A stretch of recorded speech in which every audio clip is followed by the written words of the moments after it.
नमस्कार मित्रों, आपके अपनी यूट्यूब चैनल हिंदी की पाठशाला गुरुजी के साथ में एक बार फिर आपका बहुत-बहुत स्वागत है।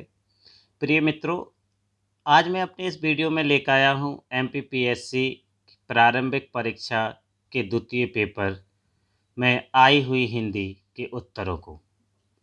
हम समझेंगे कि इसमें सही उत्तर कौन से हैं और क्यों हैं।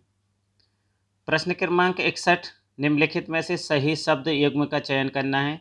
अर्थात आपको यह बताना था कि इसमें सही जोड़ा कौन सा है। आपके पास 4 ऑप्शन थे।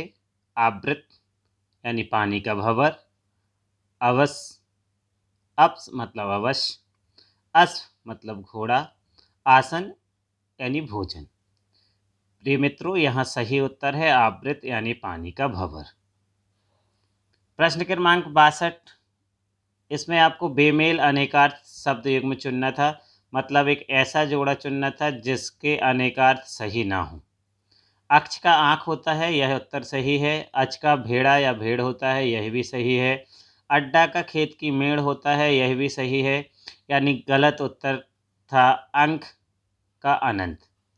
यानी इस हिसाब से यह जो युग्म था ये बेमेल था, यानी सही उत्तर होगा डी।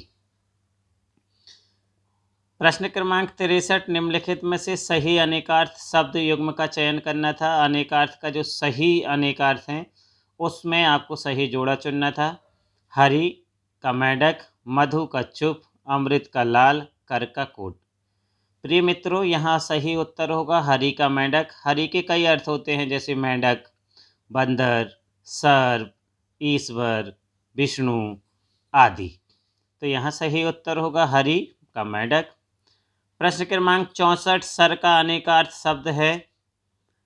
आपके पास 4 विकल्प थे। सेहत जो सही नहीं है, अमृत यह भी सही नहीं है, शुद्ध यह भी सही नहीं है। सर का अनेकार्थ होता है पराजित, यानी सही उत्तर होगा पराजित, विकल्प सी। प्रश्न क्रमांक 65, अनय शब्द का विपरीतार्थक शब्द होगा। विकल्प था आदि, ऊपरी, नय या अनग। इसका सही उत्तर होगा नय। प्रश्न क्रमांक 66, गलत विलोमार्थक युग्म चुनिए। मतलब इसमें से कौन सा जोड़ी ऐसी है जिसका विलोम अर्थ सही नहीं है। अचेत का विलोम सचेत होता है, यह सही है। अर्जन का वर्जन होता है, यह भी सही है। आगत का अनागत होता है, यह भी सही है।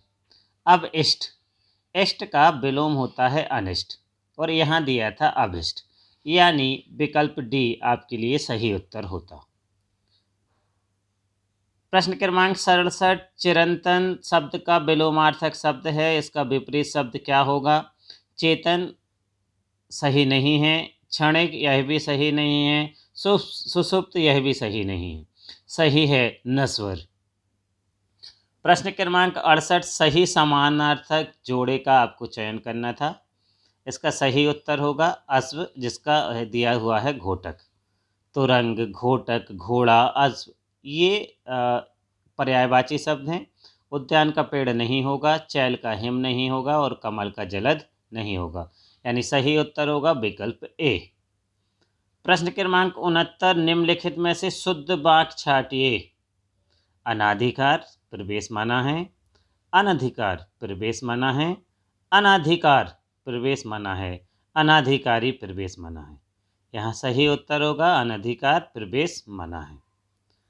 प्रश्न क्रमांक 70, निम्नलिखित वाक्यों में से अशुद्ध वाक्य छाटिए। वह जोर जोर से रोने लगा। यह बात किसी को मत बताना। उसने जोर जोर से रोने लगा। सुनते सुनते कान भर आए। यहाँ सही उत्तर होगा विकल्प सी, उसने जोर जोर से रोने लगा। प्रश्न क्रमांक 71, निम्नलिखित में से शुद्ध शब्द छांटना है। ऋण, रित, ऋण, ऋजु। यहाँ सही उत्तर होगा विकल्प सी, ऋण।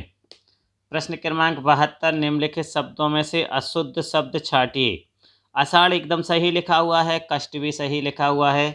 अब यहाँ होना चाहिए था पुष्ट, और लिखा हुआ है पुष्ट, मतलब विकल्प सी गलत है, रेशम सही है। प्रश्न क्रमांक 73, अंकेक्षक के लिए उचित अर्थ प्रदर्शित करने वाले वाक्यांश का चयन कीजिए। यहाँ 4 विकल्प दिए थे। पहला था जो हिसाब किताब की जांच करता हो, दूसरा था जिस पर निर्णय ना हुआ हो, तीसरा था जिस पर अनुग्रह किया गया हो, चौथा था जिसका अनुकरण करने योग्य। यहाँ सही उत्तर है जो हिसाब किताब की जांच करता है उसी को हम अंकेक्षक कहते हैं। प्रश्न क्रमांक 74, जो शत्रु की हत्या करता है, वाक्यांश के लिए उचित शब्द का चयन करना था। विकल्प था हत्यारा, शत्रुधन, उद्धारक या प्रतिवादी। यहाँ सही उत्तर होगा शत्रुधन, अर्थात शत्रु का हनन करने वाला या उसको मारने वाला।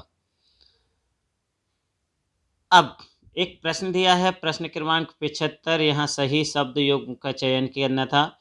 प्रिय मित्रों, यहाँ पर जो ऑप्शन दिए हुए हैं वैसे तो इनमें से कोई भी ऑप्शन सही नहीं है। तो इस हाथी नहीं होता है, तरंग का घोड़ा नहीं होता है, तुरंग होता तो मान जाता, दूत का जुआ नहीं होता है, दुत होता तो मान जाता कि जुआ है, पथ का रास्ता नहीं होता है। लेकिन यदि फिर भी इन्हीं चार में से एक सही माना जाए तो पथ को कहीं ना कहीं पथ के विशेषण से जोड़कर देखा जाता है। संस्कृत में पथ को रास्ता बताने वाले के रूप में यूज़ किया जाता है, इसलिए यहाँ हम सही उत्तर ना होने पर डी को सही मान सकते हैं। वैसे मेरी दृष्टि से यहाँ चारों विकल्प सही नहीं हैं। यदि आपको कोई सही विकल्प लगता है तो आप मुझे कमेंट बॉक्स में ज़रूर लिखिए। प्रश्न क्रमांक 76, बेमेल शब्द युग्म चुनना था जो मेल ना खा रहा हो। अलिख का ललाट ही होता है, अक्ष का धुरी होता है, अवगत का मालूम होता है। यहाँ सही उत्तर आएगा अलीख, जिसका सही अर्थ होता है झूठ, मिथ्या, फरेब। लेकिन यहाँ दिया हुआ है सच, यानी ये सही नहीं है। गलत पर्यायवाची चुनना था। इच्छा, इसका सही इप्सा ही होगा। इंद्र का सचीस होगा। आकाश का दिव होगा, लेकिन कबूतर का काकली नहीं होता है, यह गलत है, यानी सही उत्तर होगा डी। प्रश्न क्रमांक 78, खल शब्द का पर्यायवाची है दुर्जन, प्रीति, खगेश, सुपर्ण। सही उत्तर होगा दुर्जन। प्रश्न क्रमांक 79, समीक्षा करने वाला वाक्यांश के लिए एक शब्द का चयन करना है। आलोचक, निर्णायक, समीक्षक या समीक्ष। सही उत्तर होगा सी, समीक्षक। प्रश्न क्रमांक 80, अज्ञ का अर्थ है जो सब कुछ जानता हो, जिसे जाना जा सके, जिसके आर पार देखा जा सके, जो कुछ नहीं जानता। प्रिय मित्रों, यहाँ सही उत्तर होगा जो कुछ नहीं जानता उसको हम अज्ञ बोलते हैं। अब आपके लिए 4 गद्यांश दिए गए थे। 4 गद्यांशों में से आपको उनके सही उत्तर चुनने थे। तो यहाँ पहले गद्यांश का उत्तर, जो पहला प्रश्न है, संप्रेषण का प्रमुख माध्यम है, इसी गद्यांश में उत्तर दिया गया है और इसका सही उत्तर है भाषा। प्रश्न क्रमांक 82, मनुष्य भाषा का अर्जन किससे करता है? तो इसका सही उत्तर आएगा अपने समाज एवं परिवेश से करता है। जब आप गद्यांश को पढ़ेंगे तो ये उत्तर आपको सरलता से, बड़ी आसानी से मिल गए होंगे। भाषा की गतिशीलता का संबंध किससे है? तो सही उत्तर आएगा सामाजिक व्यवहार से, क्योंकि जब हम समाज में व्यवहार करते हैं तभी भाषा गतिशील होती है, तभी भाषा आगे बढ़ती है। जिन शब्दों के रूप परिवर्तित नहीं होते उन्हें कहा जाता है तत्सम, देशज, विकारी या अविकारी।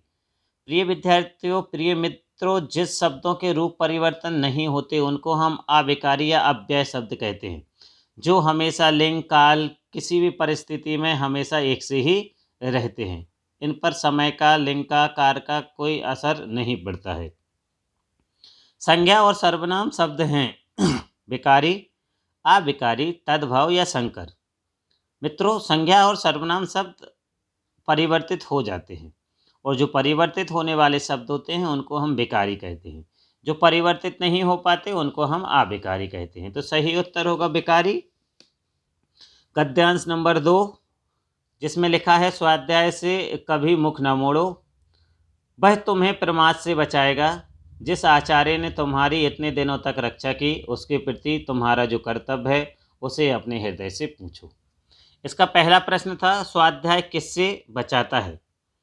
तो आपने जब इस गद्यांश को पढ़ा होगा तो इसमें ही उत्तर दिया हुआ है, बड़ी आसानी से आपको मिल गया होगा, प्रमाद से। प्रश्न क्रमांक 87, माता पिता, आचार्य और अतिथि किसके समान हैं? तो हमने इसी गद्यांश में पढ़ा है कि यह सब देवता के अनुसार हैं, देवता के समान हैं। तो यहाँ सही उत्तर होगा बी। प्रश्न क्रमांक 88, जिसका अनुकरण करो। किसका अनुसरण करो? अनुशासन का, धर्म की मर्यादा का, अच्छे गुणों का, या अपनी आत्मा का। तो यहाँ सही उत्तर है